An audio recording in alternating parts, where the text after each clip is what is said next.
ഏകാദശി തൊഴുവാൻ പോകുമ്പോൾ വഴികാട്ടുക നാരായണ രൂപം.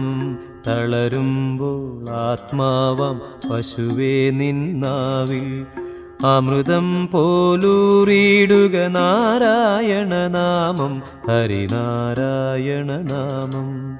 ഗുരുവായൂരേകാദശി തൊഴുവാൻ പോകുമ്പോൾ വഴികാട്ടുക നാരായണ രൂപം.